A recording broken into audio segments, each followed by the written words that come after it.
Genesis 26. Now there was another famine in the land, subsequent to the one that had occurred in Abraham's time. And Isaac went to Abimelech, king of the Philistines, at Gerar. The Lord appeared to Isaac and said, "Do not go down to Egypt. Settle in the land where I tell you.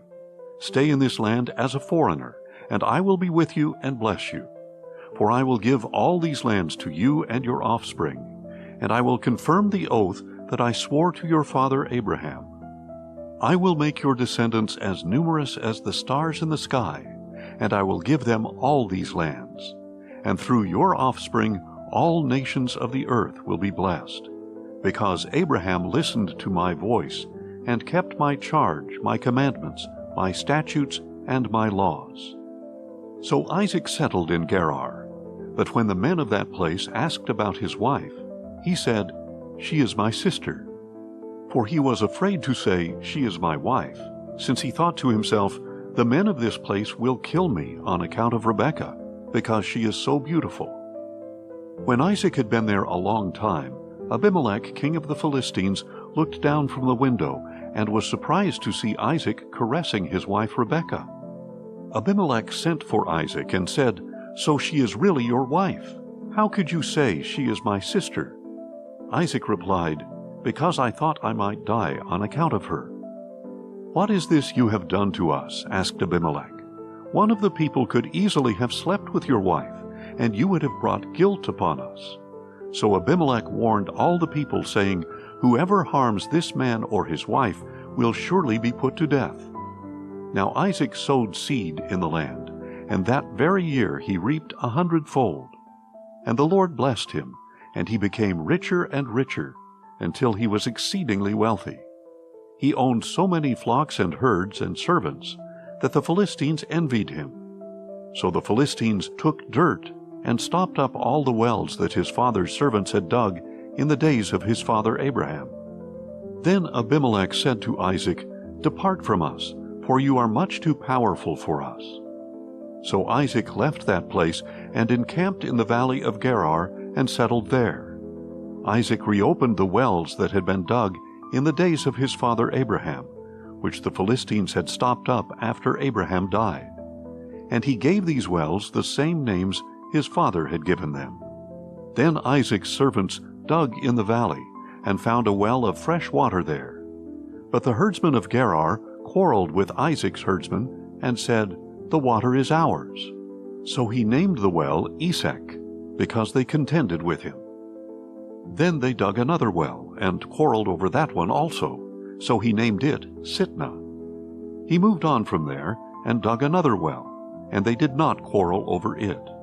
He named it Rehoboth, and said, "At last the Lord has made room for us, and we will be fruitful in the land." From there Isaac went up to Beersheba. And that night the Lord appeared to him, and said, "I am the God of your father Abraham. Do not be afraid, for I am with you. I will bless you and multiply your descendants for the sake of my servant Abraham." So Isaac built an altar there, and called on the name of the Lord, and he pitched his tent there.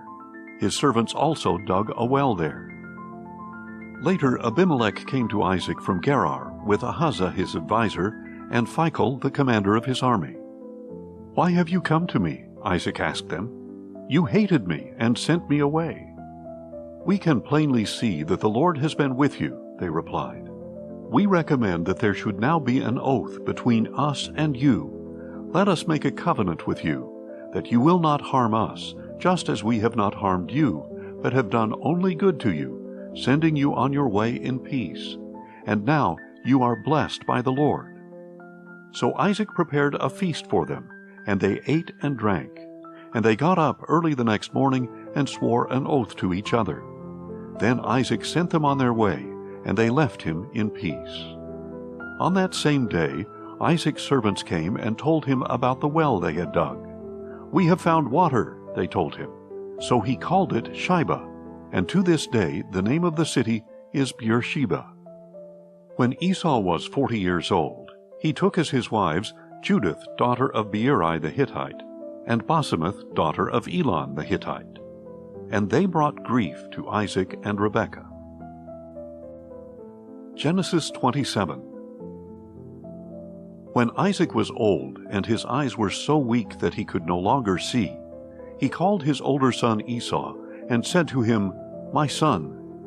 "Here I am," Esau replied. "Look," said Isaac, "I am now old, and I do not know the day of my death. Take your weapons, your quiver and bow, and go out into the field to hunt some game for me. Then prepare a tasty dish that I love, and bring it to me to eat, so that I may bless you before I die." Now Rebekah was listening to what Isaac told his son Esau. So when Esau went into the field to hunt game and bring it back, Rebekah said to her son Jacob, "Behold, I overheard your father saying to your brother Esau, 'Bring me some game and prepare me a tasty dish to eat, so that I may bless you in the presence of the Lord before I die.' Now, my son, listen to my voice and do exactly as I tell you. Go out to the flock and bring me 2 choice young goats, so that I can make them into a tasty dish for your father, the kind he loves. Then take it to your father to eat, so that he may bless you before he dies."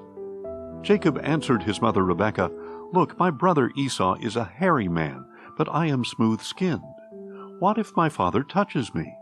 Then I would be revealed to him as a deceiver, and I would bring upon myself a curse rather than a blessing." His mother replied, "Your curse be on me, my son. Just obey my voice and go get them for me." So Jacob went and got 2 goats and brought them to his mother, who made the tasty food his father loved. And Rebekah took the finest clothes in the house that belonged to her older son Esau, and she put them on her younger son Jacob. She also put the skins of the young goats on his hands and on the smooth part of his neck. Then she handed her son Jacob the tasty food and bread she had made. So Jacob went to his father and said, "My father."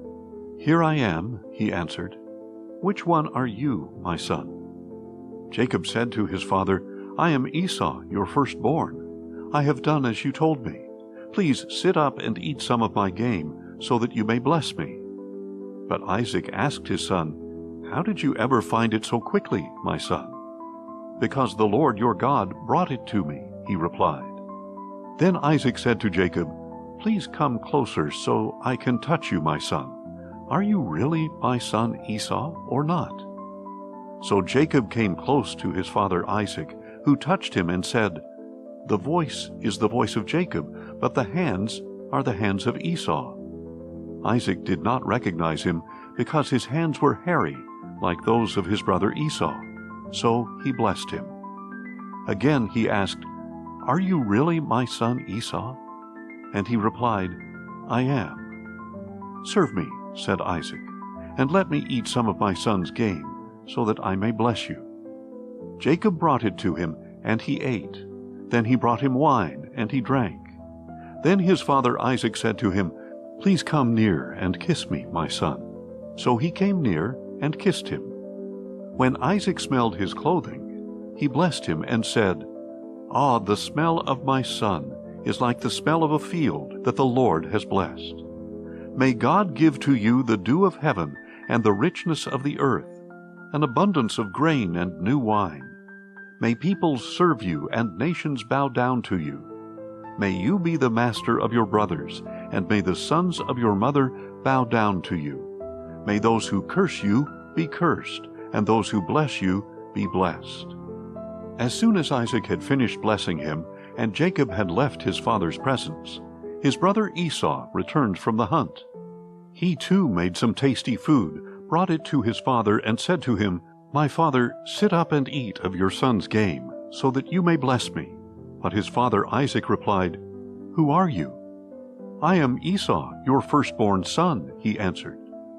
Isaac began to tremble violently, and said, "Who was it then who hunted the game and brought it to me?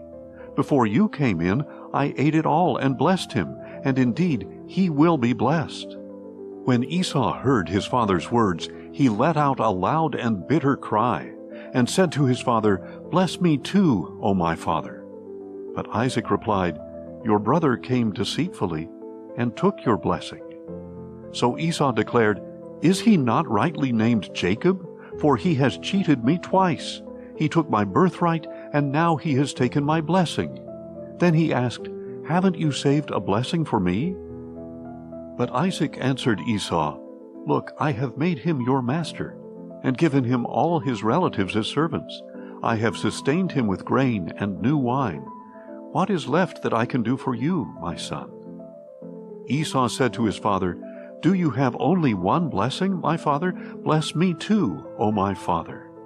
Then Esau wept aloud. His father Isaac answered him, "Behold, your dwelling place shall be away from the richness of the land, away from the dew of heaven above. You shall live by the sword, and serve your brother. But when you rebel, you will tear his yoke from your neck." Esau held a grudge against Jacob because of the blessing his father had given him. And Esau said in his heart, "The days of mourning for my father are at hand. Then I will kill my brother Jacob." When the words of her older son Esau were relayed to Rebekah, she sent for her younger son Jacob and told him, "Look, your brother Esau is consoling himself by plotting to kill you. So now, my son, obey my voice and flee at once to my brother Laban in Haran. Stay with him for a while, until your brother's fury subsides, until your brother's rage against you wanes, and he forgets what you have done to him. Then I will send for you and bring you back from there. Why should I lose both of you in one day?" Then Rebekah said to Isaac, "I am weary of my life because of these Hittite women. If Jacob takes a Hittite wife from among them, what good is my life?" Genesis 28. So Isaac called for Jacob and blessed him. "Do not take a wife from the Canaanite women," he commanded. "Go at once to Padan Aram, to the house of your mother's father Bethuel, and take a wife from among the daughters of Laban, your mother's brother. May God Almighty bless you and make you fruitful and multiply you, so that you may become a company of peoples. And may he give the blessing of Abraham to you and your descendants, so that you may possess the land where you dwell as a foreigner, the land God gave to Abraham." So Isaac sent Jacob to Padan Aram, to Laban the son of Bethuel the Aramean, the brother of Rebekah, who was the mother of Jacob and Esau. Now Esau learned that Isaac had blessed Jacob, and sent him to Padan Aram to take a wife there, commanding him, "Do not marry a Canaanite woman," and that Jacob had obeyed his father and mother and gone to Padan Aram. And seeing that his father Isaac disapproved of the Canaanite women, Esau went to Ishmael and married Mahalath, the sister of Nebaioth, and daughter of Abraham's son Ishmael, in addition to the wives he already had. Meanwhile, Jacob left Beersheba and set out for Haran. On reaching a certain place, he spent the night there because the sun had set. And taking one of the stones from that place, he put it under his head and lay down to sleep. And Jacob had a dream about a ladder that rested on the earth, with its top reaching up to heaven, and God's angels were going up and down the ladder. And there at the top the Lord was standing, and saying, "I am the Lord, the God of your father Abraham and the God of Isaac. I will give you and your descendants the land on which you now lie. Your descendants will be like the dust of the earth, and you will spread out to the west and east and north and south. All the families of the earth will be blessed through you and your offspring. Look, I am with you, and I will watch over you wherever you go, and I will bring you back to this land. For I will not leave you until I have done what I have promised you." When Jacob woke up, he said, "Surely the Lord is in this place, and I was unaware of it." And he was afraid, and said, "How awesome is this place! This is none other than the house of God. This is the gate of heaven." Early the next morning, Jacob took the stone that he had placed under his head, and he set it up as a pillar. He poured oil on top of it, and he called that place Bethel, though previously the city had been named Luz. Then Jacob made a vow, saying, "If God will be with me, and watch over me on this journey, and if he will provide me with food to eat and clothes to wear, so that I may return safely to my father's house, then the Lord will be my God. And this stone I have set up as a pillar will be God's house, and of all that you give me I will surely give you a tenth. Genesis 29. Jacob resumed his journey and came to the land of the people of the east. He looked and saw a well in the field, and near it lay 3 flocks of sheep, because the sheep were watered from this well. And a large stone covered the mouth of the well. When all the flocks had been gathered there, the shepherds would roll away the stone from the mouth of the well and water the sheep. Then they would return the stone to its place over the mouth of the well. "My brothers," Jacob asked the shepherds, "where are you from?" "We are from Haran," they answered. "Do you know Laban, the grandson of Nahor?" Jacob asked. "We know him," they replied. "Is he well?" Jacob inquired. "Yes," they answered, "and here comes his daughter Rachel with his sheep." "Look," said Jacob, "it is still broad daylight.